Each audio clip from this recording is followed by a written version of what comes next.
பாருங்கள், நல்லா வாழைப்பழம், ஆரஞ்சு தோல், வாழைப்பழத்தோல் எல்லாம் போட்டு நிழலில் காய வச்சு எடுத்துருக்கேன்.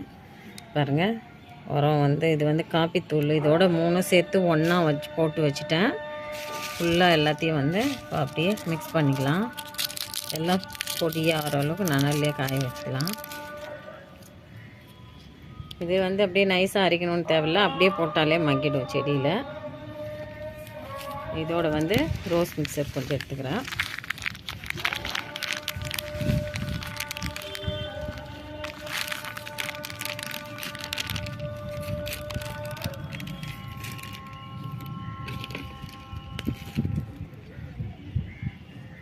இதுலேயே பாருங்கள், செம்மண் நல்லா நம்ம கொஞ்சம் ஹெல்த்துக்கு எப்போவுமே செம்மண் தானே கொஞ்சம் நல்லாயிருக்கும் செடிங்களுக்கு. அதுக்காக செம்மண் ஃபுல்லாக எடுத்துக்கிறேன்.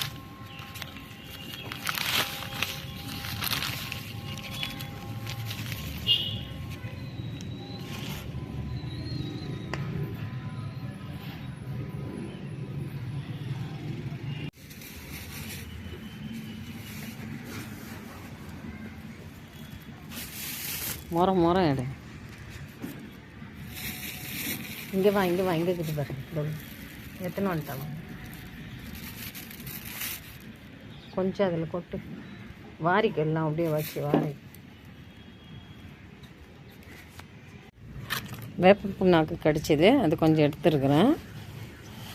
எல்லா செடிக்கும் போடணும் இல்லைங்களா, அதனால் ஒரு 1/2 கிலோ அளவுக்கு எடுத்திருக்கேன். ஒரு செடிக்கு 50 கிராம் அளவுக்கு. மொத்தமாக எல்லா செடிக்கும் மொத்தமாக போட்டிருக்கேன்.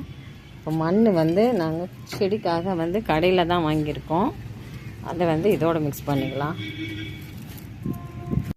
பாருங்கள், கடையில் இருந்தால் மண் வாங்கியிருக்கேன். நல்லா அதுவும் செம்மண்ணில் தான் இருக்குது கலரு. அதை அப்படியே இது வந்து மிக்ஸோடு அப்படியே சேர்த்துக்கலாம். ஒரு 1/4 பேக் அளவுக்கு அப்படியே போட்டுக்கலாம். அப்போ தான் எல்லா செடிக்கும் கொஞ்சம் கொஞ்சமாக கலந்து போடுறதுக்கு வரும். இந்த மண் வந்து நம்மளுக்கு நல்லா வந்து இது பாருங்கள், சாணி எல்லாம் காஞ்சது உரத்தோடு சேர்த்து கொடுத்துருக்காங்க. அப்போ கரெக்டாக இருக்கும் நம்மளுக்கு செடிக்கு போடுறதுக்கு. இதை கொஞ்சம் கொஞ்சமாக அப்படியே மிக்ஸ் பண்ணிக்கலாம். ஏற்கனவே நம்ம போட்டது எல்லாத்தையும் ஃபுல்லாக மிக்ஸ் பண்ணிடுவோம்.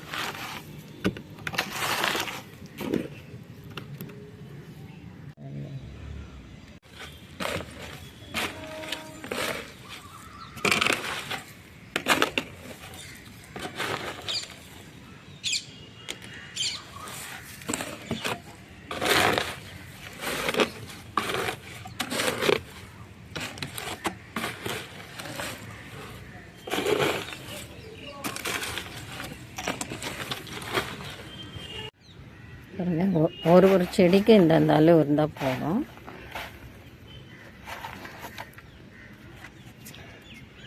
எல்லாம் போட்டிருக்கோம்ல, பூக்களில் வந்து எப்படி வருது பார்க்கலாம். பூ உரம் போட்டு செடிக்கும் போட்டாச்சு. இப்போ பாருங்கள், நம்ம ஏற்கனவே எடுத்து நட்டு வச்சுருந்தோம் இல்லைங்களா, இதில் 2 ரோஸ் வேறு பூத்துடுத்து. இதை எடுத்து மாற்றணும்னு நினச்சிட்டு இருந்தேன். அது இவ்வளோ நாள் மாற்றவே இல்லை. இப்போ உரம் போட்டாச்சு. இப்போ இந்த செடியும் வேறு தொட்டியில், பெரிய தொட்டியில் எடுத்து மாற்றிடலாம். பாருங்கள், வேறு கொஞ்சமாக தான் வந்திருக்கு. அப்படியே இது வந்து வேறு செடியில் மாற்றிடுவோம். வேறு வந்து தொட்டியில் மாற்றிடலாம். பெரிய தொட்டி எடுத்து வச்சுருக்கேன். இதில் அப்படியே வச்சு கொஞ்சம் இந்த தாய்மண்ணையும் கூட போட்டு விட்டுடுவோம். ஈரமாக இருந்தால் தான் நல்லாயிருக்கும். இது எப்படி வளருது பார்ப்போம். கொஞ்சம் அந்த ஈர மண்ணோடு சேர்த்து கொஞ்சம் இந்த உரம் போட்டோம் இல்லைங்களா, அந்த மண்ணையும் சேர்த்து இதோடு அப்படியே வச்சிடலாம். நல்லா கோபுரமாக பண்ணி வச்சுட்டோம்னா வேர் இருக்கிற இடத்துல கொஞ்சம் ஸ்ட்ராங்காக அழுத்தமாக வச்சுருவோம். தண்ணி நம்மளுக்கு செடி போடுறச்சு கூட இந்த மாதிரி சுற்றி போடணும். கொஞ்சம் நாளைக்கு நடுவில் இது மேலே போடக்கூடாது, சுற்றி தான் விடணும் தண்ணி விடுறச்சு.